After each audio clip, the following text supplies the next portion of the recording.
ఒక అమ్మాయి పెళ్ళైన కొద్ది రోజులకే సూట్ కేసు సర్దుకొని ఇంటికి వచ్చేసిందంట. ఎక్కడికి? పుట్టింటికి వచ్చింది. తల్లి ఏం చేసింది? తను చేయి పట్టుకొని వెంటనే వంట రూమ్లోకి తీసుకెళ్ళి 3 గిన్నెలు పెట్టింది సార్. ఒక గిన్నెలో ఏం చేసిందంటే క్యారెట్, ఒక గిన్నెలో కోడిగుడ్డు, ఒక గిన్నెలో కాఫీ గింజలు కలిపింది సార్. కాఫీ గింజలు కలిపిన తర్వాత హాఫ్ అన్ అవర్కి ఏమైంది సార్?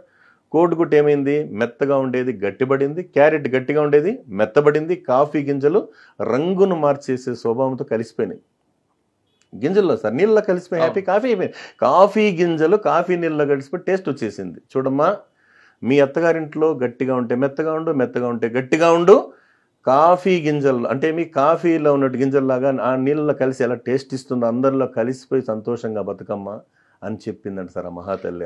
అటువంటి కథలు చెప్పే వాళ్ళు ఎవరున్నారు? ఎవరు లేరు సార్. ఇప్పుడు అదే కదా ఇప్పుడు వచ్చింది. కూతురు వచ్చిందని కానీ మీరు అన్నట్లుగా కూర్చోబెట్టి నచ్చే. అవును సార్. ఇప్పటికైనా అత్తవారిలే నీకు శాశ్వతం అని చెప్పే తల్లిదండ్రులు లేరండి. తగ్గింది. ఇప్పుడు కూడా కూతురు రాగానే వాడిని వదిలిపెట్టి మేము ఉన్నాం కదా అని సపోర్ట్ చేసే తల్లిదండ్రులు ఎక్కువ. వాళ్ళకన్నా పక్కన ప్రేరేపణ ఎక్కువైపోయింది సార్. వీళ్ళ ఆధిపత్యము ఇంటి గుట్టు వ్యాధి రెట్టున్నారు సార్. ఈ మధ్య జడ్జి గారు మాకు ఏదో సమావేశంలో చెప్పారు. ఏమంటే మీరు ఏదైనా సమస్య వస్తే 4 గోడల మధ్య పరిష్కారం చేసుకోండి, లేదా కాంపౌండ్లో పరిష్కారం చేసుకోండి, లేదా ఊర్లో చేసుకోండి, ఊరు బయట రావద్దండి అన్నారు. ఇప్పుడు ఏమవుతుంది సార్? ఇంటి గుట్టు 4 గోడల దగ్గర అయిపోయింది. అంటే దీనివల్ల ఎవరికి మనశ్శాంతి లేదు సార్. పాపం అనుకుంటామే కానీ వాళ్ళు తొందరగా కలుసుకుంటారు, తీరిగ్గా పశ్చాత్తాపడుతున్నారు సార్.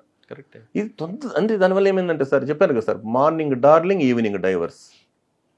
అంటే దీనికి ఏం చేయాలంటే సార్ వాళ్ళు ఆలోచించుకోగలగాల. ఏమంటే ఉమ్మడి కుటుంబ వ్యవస్థ పూర్తిగా కొలాప్స్ అవడం దీనికి ప్రధాన కారణం. ప్రధాన కారణం అని చెప్పొచ్చు. కానీ ఆర్థిక కారణాల నేపథ్యంలో, ప్రపంచీకరణ నేపథ్యంలో, బతుకు తెరువు నేపథ్యంలో వాళ్ళు ఏమని గతంలో ఒక 200-300 సంపాదిస్తే సార్ హ్యాపీ ఇంటిల్లి పది సంతోషంగా ఎంజాయ్ చేసేటప్పుడు ఇప్పుడు ఏమైంది సార్?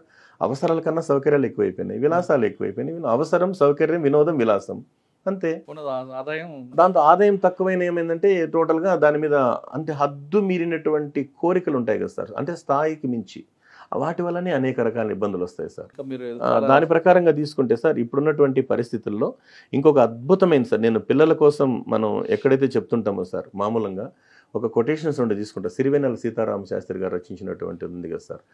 ఆకాశం నీ హద్దురా, అవకాశం వదలద్దురా, నేల విడిచి సాములెన్నో చెయ్యరా, మబ్బుల్లో పరువంతా నీదిరా, నిలబడి తాగే నీళ్లు చేదురా, పరిగెత్తైన పాలు తాగరా, మనసు మైదానము లాంటిదిరా, నిరాశల ఇసుక చల్లితే ఎడారవుతుందిరా, చిరు ఆశల చినుకు కురిస్తే గెలుపు గులాబీ వికసిస్తుందిరా, బ్రతుకంటే బస్తీమే సవాలురా, ఈ ప్రపంచమే మాయాబజారురా, గురి చూసి కొట్టాలిరా, వల వేసి పట్టాలిరా, చుడిలోకి దూకాలిరా, ఎత్తుకు ఎదగాలంటే ఒడ్డుకు చేరాలంటే తడాక మజాక చూపాలిరా, సరే సై అంటూ బరిలోకి దూకాలిరా, నుదిటి రాత మార్చి రాయాలిరా, 100 ఏళ్ల అనుభవాలు నీవిరా, అనుకున్నది పొందడమే నీతిరా, నీకున్నది పెంచడమే ఖ్యాతి, మనిషి జన్మ మరువలేని ఛాన్స్ రా, ఈ ఛాన్స్ లో జాకుపాటు కొట్టాలిరా, కడలి నడుమ పడవ మునిగితే కడదాకా ఇదలిరా, నీరు లేని ఎడారిలో కన్నీరైనా తాగి బ్రతకాలిరా, అనుకున్న లక్ష్యాన్ని సాధించి అమ్మ నాన్నల్ని గుండెల్లో పెట్టి చూసుకునే బంగారు బిడ్డలు కావాలని మనస్ఫూర్తిగా భగవంతుణ్ణి, అల్లాని, జీసస్ని కోరుకుంటున్నాను.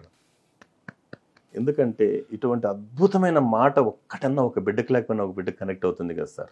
అదే క్రమంలో చెప్తూ యూత్ని ఫస్ట్ ఎంటర్టైన్ చేయడంలో ఆ మహానుభావుడు సిరివెన్నెల రాసినటువంటి ఒక పాటను నేను మాట రూపంలో చెప్తాను. ఫ్రీగా వచ్చే దేన్నైనా చీపో అంటామని, రిస్క్ తీసుకుని ఏదైనా సాధించే వాళ్ళమని, పరిష్కారమే లేని ప్రాబ్లం ఎక్కడ ఉండదని, ప్రతిభను మించిన పదునాయుధం లేనే లేదని, సాగుతున్న రహదారుల్లో మొహమాటం కూడదని, గోచీబెట్టి కాకాబట్టే వ్యవహారం నచ్చదని, ఎంచుకున్న టార్గెట్ తాటే తప్పని, ఆత్మశక్తిపై డౌటే రావద్దని, పడినా లేచి తీరం చేరే కెరటం గొప్పదని, ముందుకు తప్ప వెనకకు మరలని నది మా నేస్తమని, ప్రతి ఓటమిలోనూ గెలుపును చెప్పే పాఠం ఉన్నదని, కాలం కన్నా వేగంగా ఉరికి ఉరికి శిఖరాలెన్నో అధిరోహించే కుర్రతరానికి స్వాగతం, కొత్త స్వరానికి స్వాగతం, రాబోయే రోజుల్లో కాబోయే కాలానికి ఎలాంటి కష్టాన్నైనా తట్టుకొని ఆత్మవిశ్వాసంతో అడుగు ముందుకు వేసే యువతి యువకులందరికీ కూడా పేరు పేరున స్వాగతం, సుస్వాగతం.